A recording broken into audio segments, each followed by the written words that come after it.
अस्सलामुअलैकुम dear students, आज जो टॉपिक हमने डिस्कस करना है वो फोरियर ट्रांसफॉर्मेशन की एग्जिस्टेंस से रिलेटेड है। इस थ्योरम से हमें ये पता चलेगा कि हमारे पास किस टाइप का फंक्शन होगा तो उसकी फोरियर ट्रांसफॉर्मेशन एग्जिस्ट करेगी और किस टाइप के फंक्शन की फोरियर ट्रांसफॉर्मेशन एग्जिस्ट नहीं करेगी। तो इसको हम एक थ्योरम की मदद से समझते हैं कि वो कैसा फंक्शन होना चाहिए जिसकी फोरियर ट्रांसफॉर्मेशन एग्जिस्ट करती है। यानी कि मैं इसके लिए एक फंक्शन लेट कर लेता हूँ। If a function f of x is defined on the interval है -∞ less than x less than positive infinity. जी, ये हमने एक फंक्शन डिफ़ाइन किया है किस इंटरवल पर। ये फंक्शन किस तरह का होगा एंड इज़, इसके लिए 2 पॉइंट्स होने चाहिए। पहला पॉइंट क्या है कि फंक्शन आपका जो है वो पीस वाइज फंक्शन क्या हो, आपका पीस वाइज कॉन्टिन्यूस फंक्शन हो।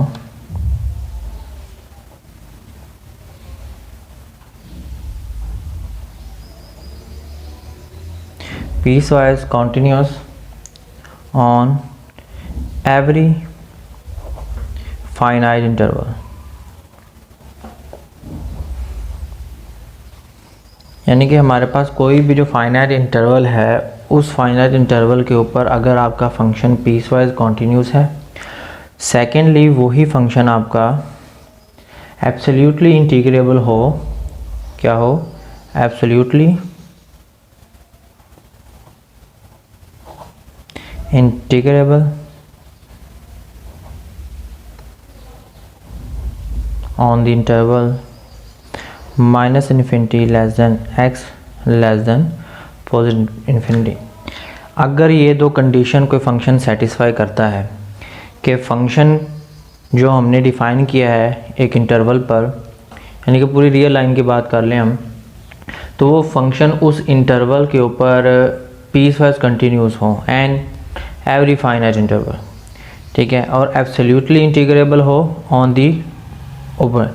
यानी कि ये हमने जो टोटल इंटरवल लिया है इसमें से हम कोई भी पीस वाइज जो है हमारे पास कोई फाइनाइट इंटरवल ले लें, उस हर पीस आने वाले फाइनाइट इंटरवल के ऊपर ये पीस वाइज कंटिन्यूस हो और जो इंटीग्रेबल है वो इसकी पूरी की पूरी हर डोमेन के ऊपर एब्सोल्युटली इंटीग्रेबल हो। तब हम बोलेंगे देन द फोरियर ट्रांसफॉर्मेशन या transforms of f of x, that is जिसको हम इस सिंबल से रिप्रेजेंट कर चुके हैं लास्ट, इज़ एग्जिस्ट। ये हमारे पास एग्जिस्ट करेगी फोरियर ट्रांसफॉर्मेशन उस केस में कि अगर हमारे पास फंक्शन इन 2 कंडीशंस को सेटिस्फाई कर रहा हो। अब थोड़ा सा इन दोनों कंडीशंस का हम प्रूफ भी देख लेते हैं कि ये थ्योरम कैसे होल्ड करता है, इसका प्रूफ कैसे है। इस सिलसिले के लिए इसके प्रूफ की तरफ चलते हैं। प्रूफ में अगर आपको याद हो कि जो फोरियर ट्रांसफॉर्मेशन की डेफिनेशन में है उसमें हमने एक पर्टिकुलर एलिमेंट से फंक्शन को मल्टीप्लाई किया था। अगर वो पर्टिकुलर एलिमेंट मैं कुछ इस फॉर्म में लिखूँ, that is since e⁻⁻⁴ x, इसकी अगर हम एब्सोल्यूट वैल्यू की बात करें तो मैग्नीट्यूड है, तो सिंपल सी अगर इसको पहले दूसरी फॉर्म में लिख लें तो ये हमारे पास cos ω(x) minus iota sin ω(x) होगा। और मैग्नीट्यूड अगर इसकी हम लेंगे तो हमारे पास कुछ इस तरीके की फॉर्म में आ जाएगा cos square ω(x) plus sin square ω(x), और ये चीज़ आइडेंटिटी के अकॉर्डिंग क्या आ जाएगी 1। तो सिंपली हम ये कह सकते हैं कि जब भी हम इस फंक्शन की एब्सोल्यूट वैल्यू लेंगे तो वो हमारे पास क्या आ जाएगी 1 के इक्वल, ठीक है। तो हम यहाँ पर डिस्कस करते हैं देयरफॉर e⁻⁻⁴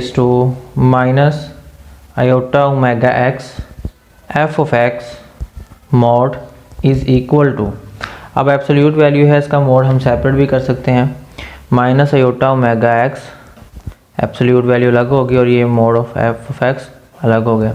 क्योंकि इसको अब हम अभी सिंपलीफाई कर चुके हैं कि इसकी वैल्यू हमारे पास क्या आएगी 1, तो सिंपली हमारे पास जो फंक्शन है वो कुछ ये बच जाएगा, mode of f of x.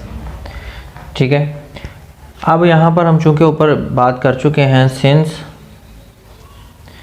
F of x is piece wise continuous and ये दो कंडीशन जो थ्योरम में दिए, and absolutely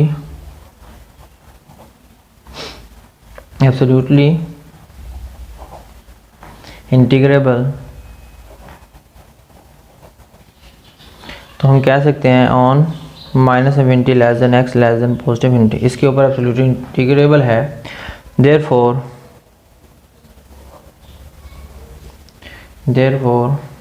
integral minus infinity to positive infinity f of x absolute value और d x which is equal to integral minus infinity to positive infinity e raise to minus iota omega x f of x mod dx is finite.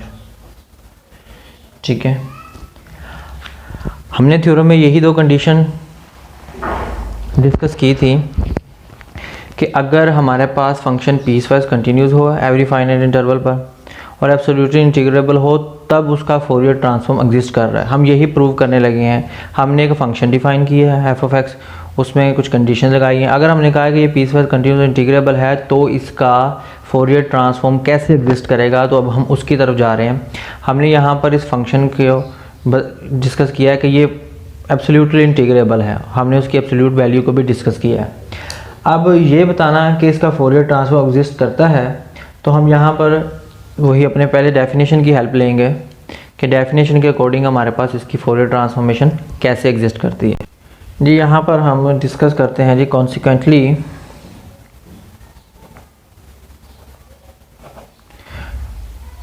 हमने जो इसमें definition पढ़ी है, इसका first theorem पढ़ा है Fourier transformation का, उस थ्योरम के अकॉर्डिंग मैं यहाँ पर उसका रेफरेंस देता हूँ बाय द डेफिनेशन या bye theorem. Definition of Fourier का अगर मैं रेफरेंस दूँ तो वो हमारे पास कुछ ये थी, minus infinity to positive infinity e raise to minus iota omega x f of x d x. ठीक है, और ये क्या था, ये भी फाइनाइट था।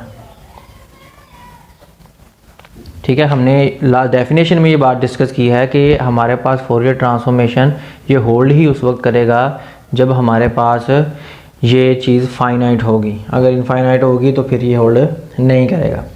तो अब अगर ये भी फाइनाइट है और पीछे जो हमने डेफिनेशन डिस्कस की है पीसवाइज कंटिन्यूस फंक्शन के इंटीग्रेबल की, हमने उसको भी क्या कहा है, ये स्ट्रक्चर भी फाइनाइट है। तो अकॉर्डिंग टू दिस कंडीशन हम बोल सकते हैं that is F of x is exist. ठीक है, यानी कि हमारा same structure piecewise continuous function का जो भी हमने डिस्कस किया है और वो इंटीग्रेबल एब्सोल्युटली इंटीग्रेबल का जो स्ट्रक्चर बनाया है वो सिमिलर टू है हमारे पास डेफिनेशन के। तो हम ये कह सकते हैं कि हर वो फंक्शन जो पीसवाइज कंटिन्यूस है एवरी फाइनाइट इंटरवल पर और वो एब्सोल्युटली इंटीग्रेबल है, तो उसका फोरियर ट्रांसफॉर्मेशन एग्जिस्ट करता है। क्योंकि फोरियर ट्रांसफॉर्मेशन की अगर आप डेफिनेशन को याद करें तो फोरियर ट्रांसफॉर्मेशन की डेफिनेशन में मैंने आपको यही नोट बताया था कि ये उस वक्त ही एग्जिस्ट करेगी जब वो इंटीग्रल जो है हमारा किसी फाइनाइट इंटरवल पर ओमेगा के किसी वैल्यू के लिए कन्वर्ज करे। कन्वर्ज करने का मतलब ही एग्जिस्ट करना या फाइनाइट होना होता है। ठीक है, तो ये भी फाइनाइट आ गया हमारे एब्सोल्युटली जो इंटीग्रेबल वैल्यू पीसवाइज कंटिन्यूस के लिए है।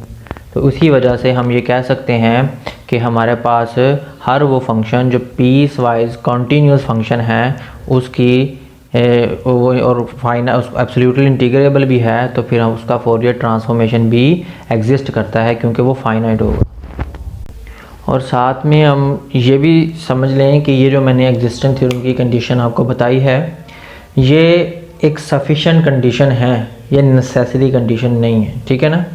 कि हम ये कह सकते हैं कि ये दोनों कंडीशन सेटिस्फाई करें तो उसका ये सफिशिएंट कंडीशन है कि उसका फोरियर ट्रांसफॉर्मेशन में और मे नॉट भी एग्जिस्ट हो सकता है। This is not the necessary condition. जी यहाँ पर हम फोरियर ट्रांसफॉर्मेशन से रिलेटेड उसकी कुछ प्रॉपर्टीज डिस्कस करेंगे जो हमें मुख्तलिफ प्रॉब्लम को सॉल्व करने के लिए हेल्पफुल होंगी। सबसे पहले जो इसकी प्रॉपर्टी डिस्कस करते हैं, जो हमने लेप्लास के लिए भी डिस्कस की हुई हैं, उसी से रिलेटेड कुछ इसकी प्रॉपर्टीज़ हैं। फर्स्ट प्रॉपर्टी है दी लीनियरिटी प्रॉपर्टी।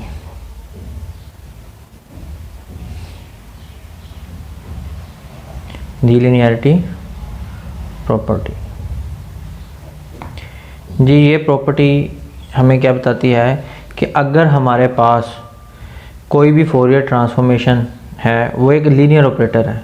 वो लीनियर ऑपरेटर कैसे है कि अगर हमारे पास दो फंक्शंस हैं जो ऐड या सब्ट्रैक्ट हो रहे हैं और हम उनका फोरियर ट्रांसफॉर्मेशन ले रहे हैं, तो ये फोरियर का जो ऑपरेटर हम यूज़ कर रहे हैं वो लीनियरली डिस्ट्रीब्यूट हो जाएगा उन दोनों फंक्शन के ऊपर। यानी कि अगर हम उसको कुछ इस तरीके से डिफ़ाइन करें कि अगर हम फोरियर ट्रांसफॉर्मेशन ले रहे हैं दो फंक्शन की c1 f1 of x plus c2 f2 of x, यहाँ पर जो c1 और c2 है वो हमारे पास कोई से भी दो फंक्शन है, ठीक है। और जो c1 और c2 हमारे पास कोई से भी दो कांस्टेंट हैं, और f1 of x and f2 of x हमारे पास कोई से भी दो फंक्शन है, ठीक है। इनके हमने फोरियर ट्रांसफॉर्म लेना है और ये ऐसे फंक्शन है जिनकी फोरियर ट्रांसफॉर्मेशन एग्जिस्ट करती है, ठीक है। तो हम उनकी फोरियर ट्रांसफॉर्मेशन पर जब इस फॉर्म में देखेंगे तो उसकी लीनियरिटी प्रॉपर्टी कुछ ऐसे होल्ड करेगी, जो कांस्टेंट है वो लीनियर ऑपरेटर से बाहर आ जाएंगे और फोरियर ट्रांसफॉर्मेशन सिंपली फंक्शंस पर अप्लाई होगी f1 of x and plus c2 of f2 of x। तो ये प्रॉपर्टी होल्ड करती है फोरियर ट्रांसफॉर्मेशन में, और इस प्रॉपर्टी को हम कहेंगे the linearity property of Fourier transformation, ठीक है। और हम इसको फर्दर इस फॉर्म में भी लिख सकते हैं c1 f1 bar of omega plus c2 f bar of omega, ठीक है। ये हमने फोरियर ट्रांसफॉर्मेशन ले ली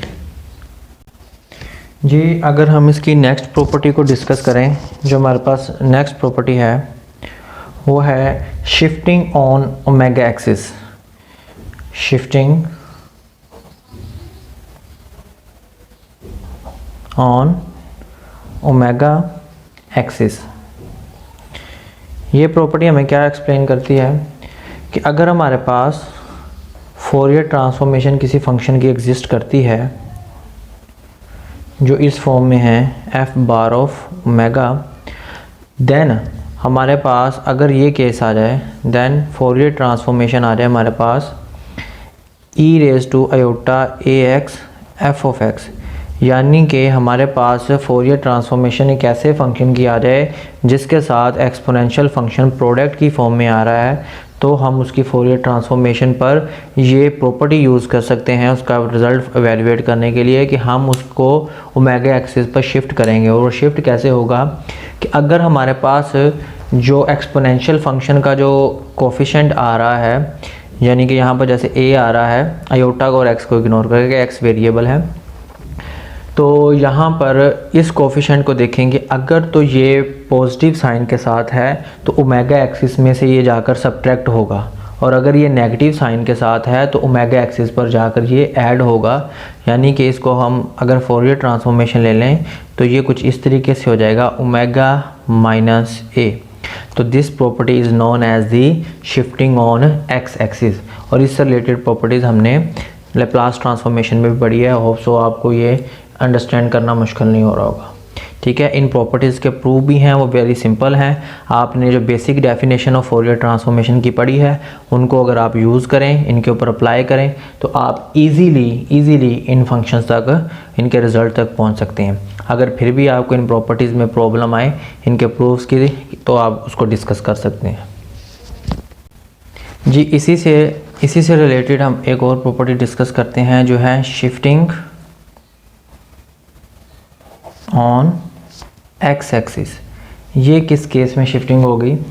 ये ऐसा होगा कि अब हमारे पास बिल्कुल इसी केस का रिवर्स होगा कि अगर हमारे पास एक फंक्शन है जिसकी फोरियर ट्रांसफॉर्मेशन जैसे कि अब ऊपर डिस्कस कर चुके हैं वो कुछ इस फॉर्म में एग्जिस्ट कर रही है, तो अगर हमारे पास केस आए कि ऐसे फंक्शन की फोरियर ट्रांसफॉर्मेशन हो जो पहले ही एक्स एक्सिस के अलोंग किसी और एक्स पॉइंट पर नहीं किसी और पार्टिकुलर पॉइंट पर डिस्कस किया जा रहा है। फॉर एग्जांपल हमारे पास वो एफ ऑफ एक्स नहीं है, एफ ऑफ एक्स माइनस ए पर है जी। इसमें भी आप लोगों ने ध्यान रखना है कि ये उससे थोड़ा सा डिफरेंट है। इसमें नेगेटिव के केस के लिए हमारे पास आउटपुट में नेगेटिव आएगा और पॉजिटिव के केस में आउटपुट में पॉजिटिव आएगा, यानी कि इसकी जो आउटपुट हमारे पास आएगी इस फंक्शन के ऊपर जब हम फोरियर ट्रांसफॉर्मेशन अप्लाई करेंगे तो वो रिवर्स में हमारे पास e raise to minus iota a omega आएगी, ठीक है। और ये आ जाएगा along f bar of omega. अगर फंक्शन के अंदर हम x की जगह किसी और पर्टिकुलर पॉइंट पर डिस्कस कर रहे हैं तो ये हमारे पास शिफ्टिंग x एक्सिस के अलोंग है, तो उसकी आउटपुट हमें कुछ इस फॉर्म में मिलेगी। और अगर हमारे पास फंक्शन के साथ प्रोडक्ट आ रहा है एक्सपोनेंशियल फंक्शन का तो उसकी शिफ्टिंग अलोंग ओमेगा एक्सिस होगी। इन बातों को आपने आपस में मिक्स नहीं करना जी। जो नेक्स्ट प्रॉपर्टी हम इस पर डिस्कस करेंगे वो है स्केलिंग प्रॉपर्टी जी। इसकी फोर्थ प्रॉपर्टी डिस्कस कर रहे हैं वो है स्केलिंग प्रॉपर्टी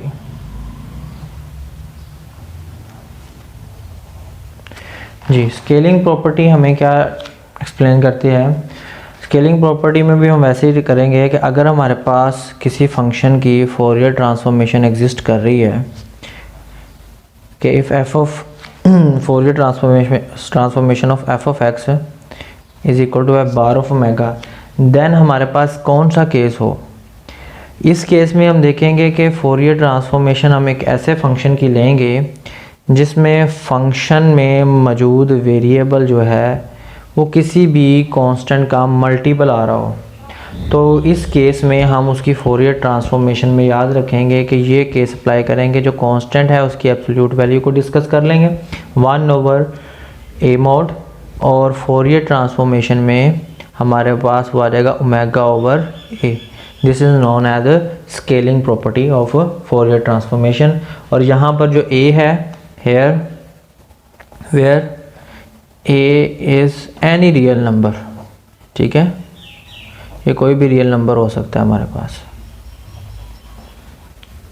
ये हमारे पास स्केलिंग प्रॉपर्टी है और इसमें याद रखना है कि हमारे पास फंक्शन में कांस्टेंट की प्रोडक्ट आ रही होगी, और जब फंक्शन में कांस्टेंट की इस तरह से प्रोडक्ट आ रही होगी तो हम उसकी स्केलिंग प्रॉपर्टी का यूज़ करते हुए उसके स्ट्रक्चर का कुछ फोरियर ट्रांसफॉर्म कुछ इस सेंस में यूज़ कर लेंगे जी।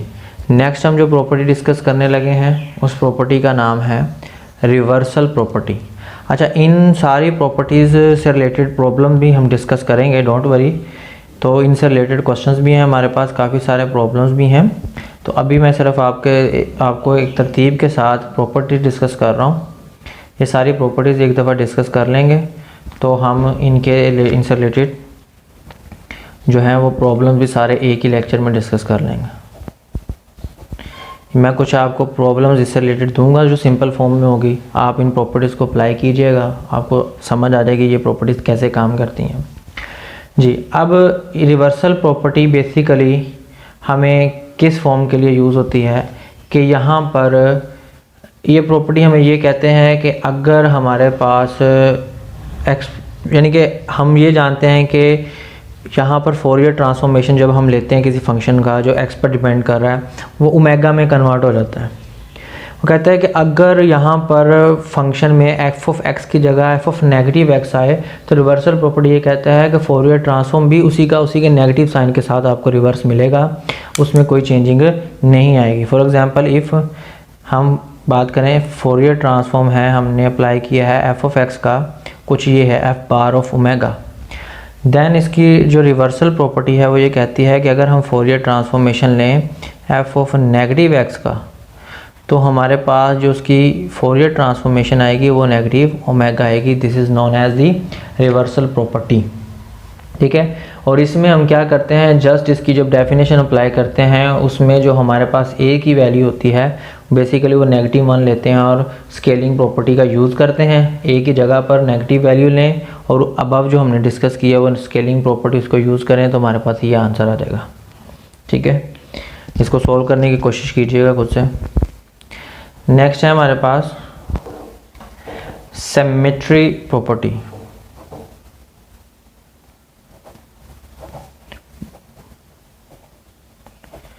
जी, यहाँ पर सिमेट्री पाई जाए जो है वो सिमेट्रिक प्रॉपर्टी हमें क्या कहती है कि अगर हमारे पास किसी फंक्शन की Fourier transformation if F of x is equal to F bar of omega exist कर रही हो, देन हमारे पास ऐसा फंक्शन जिसकी ट्रांसफॉर्मेशन पहले से ही ली गई है एक्स की फॉर्म में, उसकी फोरियर ट्रांसफॉर्मेशन हमारे पास कुछ ये आएगी 2 pi f of minus omega. जी, ये कैसे है और इसको कैसे प्रूव करते हैं, अगर इसकी आपको जी हमारे पास दोबारा से देखें कि फोरियर ट्रांसफॉर्मेशन क्या है, ये F Fourier transformation of F bar of x, यहाँ पर इस फंक्शन के ऊपर बार है तो उसकी ट्रांसफॉर्मेशन कुछ इस स्ट्रक्चर की फॉर्म में आएगी। ठीक है, और ये थोड़ी सी एक टेक्निकल चीज़ है, इसका प्रूव मैं यहीं पर आपके साथ अभी डिस्कस कर लेता हूँ ताकि ये रिज़ल्ट कैसे ड्राइव हुआ है आपको समझ में आ रहा है। इसके प्रूफ में अब अगर आपको याद हो by definition of inverse Fourier transformation कि हमारे पास इन्वर्स फोरियर ट्रांसफॉर्मेशन की जो डेफिनेशन है वो कुछ इस तरीके से है, f of x is equal to 1/2 pi integral minus infinity to positive infinity e raise to iota omega x f of omega d omega. ठीक है, ये इन्वर्स फोरियर ट्रांसफॉर्मेशन की जो हमने डेफिनेशन यूज़ की है। इस रिज़ल्ट को होल्ड करने के लिए हमें कोई भी टेक्निकल प्रोसीजर करने की ज़रूरत नहीं है। यहाँ पर 1-2 स्टेप्स करेंगे, कुछ इंटरचेंजिंग करेंगे वेरिएबल्स की, हम अपने टारगेट तक पहुँच जाएंगे। सबसे पहले यहाँ पर हम इंटरचेंजिंग क्या करते हैं कि जहाँ जहाँ x है वहाँ पर उसको रिप्लेस कर देते हैं बाय नेगेटिव x। हम लिखेंगे रिप्लेस x या replacing x by negative x, we get x को नेगेटिव x से रिप्लेस करेंगे तो हमें कुछ ये मिलेगा, f of minus x is equal to 1/2 pi integral minus infinity to positive infinity e raise to minus iota omega x और f of omega d omega. ठीक है, हमने जस्ट रिप्लेसमेंट की है। अब जब हमने रिप्लेसमेंट की है इसकी तो अब एक रिप्लेसमेंट हम यहाँ पर और करेंगे और हम अपने रिज़ल्ट तक पहुँच जाएंगे। जी, यहाँ पर हम नेक्स्ट रिप्लेसमेंट क्या करेंगे कि जो हमने पीछे प्रीवियस अभी फंक्शन देखा है जो आपको दोबारा दिखा देता हूँ कि हम यहाँ तक पहुँच चुके थे कि f of negative x is equal to 1/2 pi integral minus infinity to positive infinity e raise to minus omega x f of omega d omega. अब इसमें जहाँ जहाँ पर हमारे पास ओमेगा है और जहाँ जहाँ एक्स है हम उनको इंटरचेंज करेंगे। मैं यहाँ पर यही लिखने लगा हूँ कि सिंपली इंटरचेंजिंग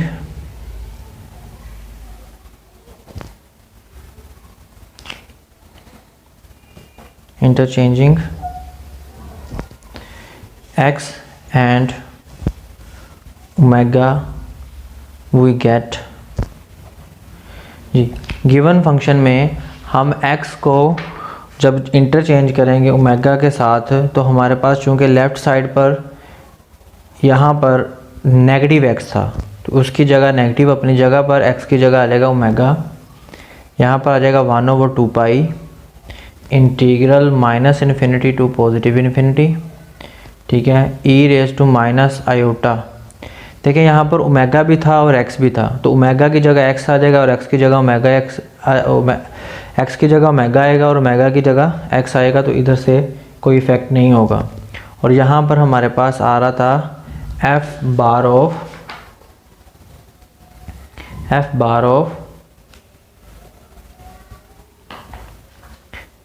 x।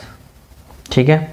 यहाँ पर आपने प्रीवियस जो डिस्कस किया है, हम यहाँ पर मिस्टेक है, यहाँ पर एक एफ बार का भी यूज़ करना है हमने, ठीक है, क्योंकि इन्वर्स में यहाँ पर एफ बार आ रहा है, यहाँ पर भी एफ बार आएगा और यहाँ पर भी एफ बार आएगा जी। यहाँ पर हम यहाँ तक पहुँच चुके हैं और जहाँ पर डी ओमेगा था वहाँ पर भी हमारे पास क्या आ जाएगा, डी एक्स। अब आप सिंपली देखें कि f of minus omega as it is है, 1/2 पाई एज इट इज़ है।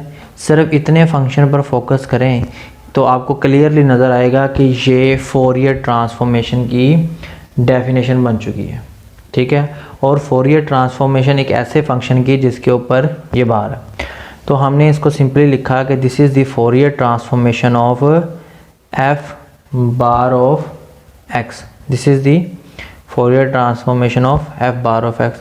अब यहाँ से 2 पाई को दूसरी तरफ शिफ्ट कर देंगे तो हमारे पास f into f bar of x is equal to आ जाएगा 2 pi f of minus omega, और यही हमारा रिज़ल्ट था जो हमने प्रूव करना था जी स्टूडेंट। अब यहाँ पर हम लास्ट आज के लेक्चर की जो लास्ट प्रॉपर्टी कह लें या थ्योरम कह रहे हैं वो डिस्कस करते हैं। वो क्या है, दी मॉड्यूलेशन, इसको थ्योरम कह लें या मॉड्यूलेशन प्रॉपर्टी कह लें। ये प्रॉपर्टी या ये थ्योरम हमें क्या डिस्कस करता है कि वो कहता है कि if Fourier transformation of x is F bar of omega, then हमारे पास ये 2 रिज़ल्ट होल्ड करते हैं। इन रिज़ल्ट को हमने प्रिपेयर करना है और ये हमें हेल्पफुल होंगे डिफरेंट प्रॉब्लम को सोल्व करने के लिए कि फोरियर ट्रांसफॉर्मेशन अगर हमारे पास ऐसे फंक्शन की आए जिसमें कॉस का ट्रिग्नोमेट्रिक फंक्शन मल्टीप्लाई हो रहा हो, तो उसको हम सिंपली लिख सकते हैं 1/2 into f bar of omega minus a plus f bar of omega plus a. ये कोस के केस के लिए हमने ये आउटपुट यूज़ करनी है। और अगर यहाँ पर फोरियर ट्रांसफॉर्मेशन हमारे पास f of x sine a x आ जाए तो उसकी फोरियर ट्रांसफॉर्मेशन हमने कुछ ये यूज़ करनी है, 1/2 नेगेटिव आयोटा/2 into f bar of omega minus a minus f bar of omega plus a. ये साइन और कोस में जो सिंपल चेंज है कि एक तो इन दोनों के दरमियान प्लस की जगह नेगेटिव आता है और दूसरा यहाँ पर जो प्रोडक्ट में चेंज आता है 1/2 की जगह माइनस आयोटा/2 का डिफरेंस आ जाता है जी। इन प्रॉपर्टीज़ को आपने डिस्कस करना है और कोशिश करें कि जो बेसिक डेफिनेशंस हैं फोरियर ट्रांसफॉर्मेशन की उसका यूज़ करें और उनकी मदद से इन प्रॉपर्टीज़ को प्रूव करें।